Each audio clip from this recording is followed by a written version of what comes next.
Let's bring in Tom Homan, former acting ICE director. He's a Fox News contributor, and he knows all about this. He joins us live. Mr. Homan, it looks as if the first batch of buses from the Caravan now is here. Another 200 people are expected in the coming hours. What should we know? Well, I think Brian said it right a few minutes ago. Game on. I mean, I think the administration is ready. CBP has, of course, got a lot more resources down there, with the military building the infrastructure and the fencing. You got a lot more inspectors and asylum officers down there from CIS ready to start these interviews if they come to a port of entry. If they decide to enter this country legally, of course, the president's proclamation is not going to be allowed to claim asylum. They're going to be metered in, and we'll work at the government's pace, not their pace.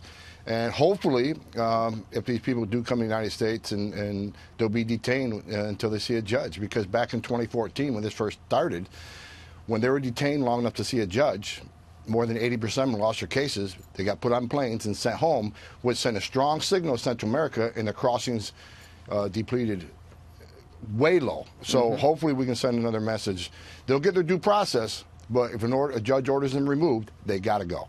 All right, this was a headline in Politico. Trump considers tough-talking former ICE director for DHS chief. I remember when we first met you. Do we know a tough-talking ICE director? Not yet.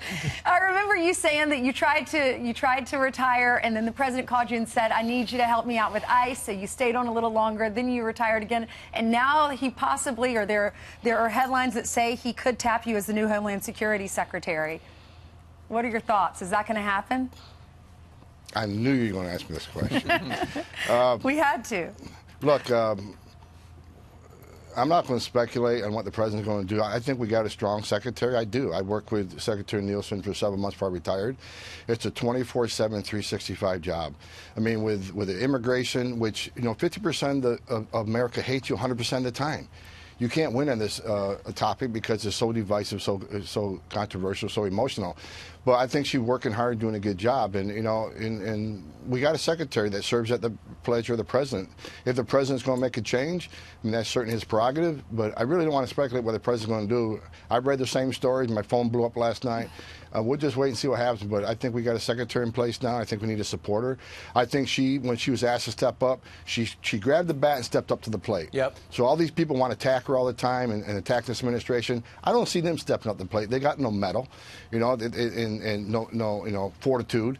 So she's working hard, and I just think we need to support her until a decision is made. So I'd like to stick with that. I agree, too. And she's put up with personal turbulence herself in her own personal life once she left office. Nothing but respect for her personally. How do you feel about, on another note, now all of a sudden that term abolish ICE among progressives that use that to propel themselves into office and change the narrative and attack the president? They're backing away from abolish ICE. How do you feel about that? I don't know if they're backing away. They're changing their message, right? They know that with the help of Fox News and myself and the president, we're out there saying, look, abolishing ICE equals open borders, because if you get into the country illegally, no one's going to look for it to remove you, which is going to be a further enticement. Abolishing ICE is enticing people to come. Sanctuary cities entices people to come. So I think they got away from that because they knew it was a loser before the election. But mark my word, I think ICE is going to be they're going to be hit hard with budget.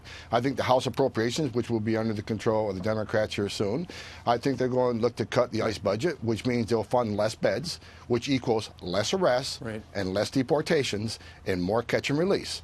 I certainly think it's going to be a struggle with the House under Democratic control, because they don't want immigration enforcement, and the president can certainly shut down DHS because they're still in a continuing resolution, which is exactly what the Democrats, some of the Democrats, not all of them, but a lot of the Democratic leadership would love DHS to get shut down, because you're talking about Border Patrol and ICE. So I think we're in a tough spot, but I think they may not want to abolish ICE, but they're going to strangle them on funding. Well, let's see what happens when they take control.